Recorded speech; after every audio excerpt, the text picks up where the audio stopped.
जय हिंद दोस्तों, आर के मौर्य कॉमर्स क्लासेज में आपका एक बार फिर से बहुत बहुत स्वागत है।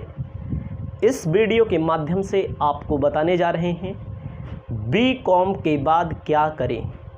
बहुत सारे स्टूडेंट हमारे चैनल से बीकॉम की पढ़ाई किए और वो हमसे पूछते हैं, कमेंट के माध्यम से फ़ोन करके पूछते हैं, सर बीकॉम के बाद हम क्या करें, क्या सही रहेगा। तो आपको बताना चाहते हैं बीकॉम के बाद सबसे ज़्यादा जो कोर्स किया जाता है स्टूडेंट के द्वारा, एमकॉम किया जाता है। एमकॉम का मतलब मास्टर ऑफ कॉमर्स।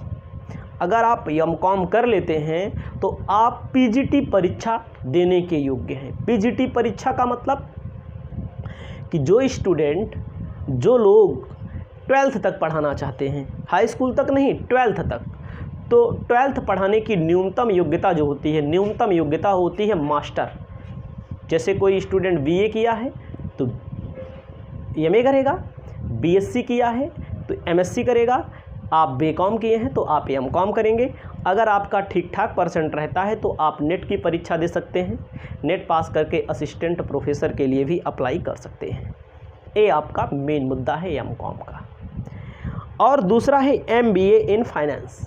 एमबीए बहुत सारे बच्चे कॉमर्स साइड से जो होते हैं, जिनके पास पैसा होता है और जो शौकीन होते हैं पढ़ाई लिखाई करने के, एमबीए एक जानी मानी डिग्री है जो ट्रेंडिंग में चल रही है। बहुत सारे स्टूडेंट एमबीए की डिग्री लेते हैं और प्राइवेट कंपनियों में, सरकारी नौकरियों में भी, ज़्यादातर प्राइवेट कंपनियों में अच्छी खासी तनख्वाह मिलती है।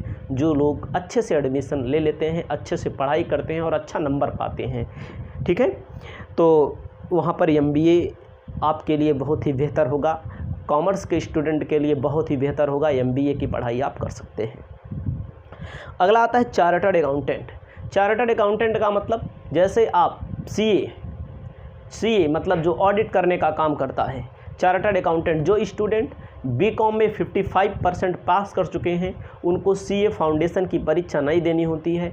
उनको बीकॉम के बाद आप क्या कर सकते हैं, डायरेक्ट आप सीए आईपीसीसी यानी कि सीए इंटर में एडमिशन लेकर के सीए की पढ़ाई प्रारंभ कर सकते हैं। आपको पहली परीक्षा से मुक्ति मिल जाएगी, यानी कि आपका फर्स्ट डिवीज़न 55% मोर देन आपका होना चाहिए।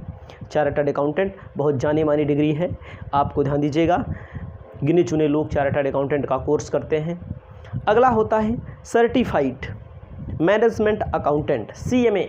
बहुत सारे लोग जो सीए को कठिन समझते हैं, सीए नहीं कर पाते हैं, सीएमए कर लेते हैं, सर्टिफाइड मैनेजमेंट अकाउंटेंट सीएमए कर लेते हैं। उसके बाद आता है फाइनेंशियल रिस्क मैनेजमेंट।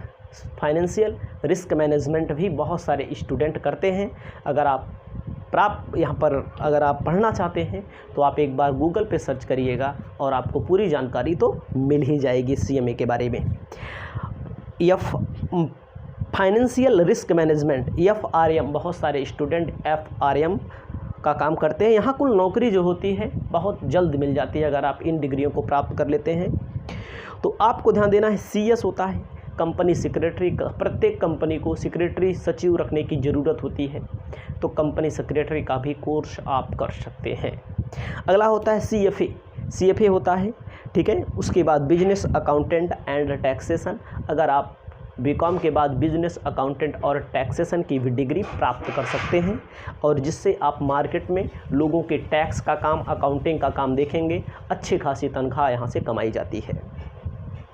अगला आता है डिजिटल मार्केटिंग, बीएड, और ठीक है, डिजिटल मार्केटिंग का कोर्स कर सकते हैं, वीए का कोर्स करते हैं। ये टॉप मोस्ट कोर्स हैं जो मैंने आपको बताया।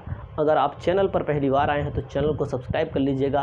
बीकॉम एमकॉम की कोचिंग करने के लिए संपर्क कर लीजिएगा। इस वीडियो में इतना ही। इसी प्रकार से और भी वीडियो देते रहेंगे। जय हिंद, जय भारत।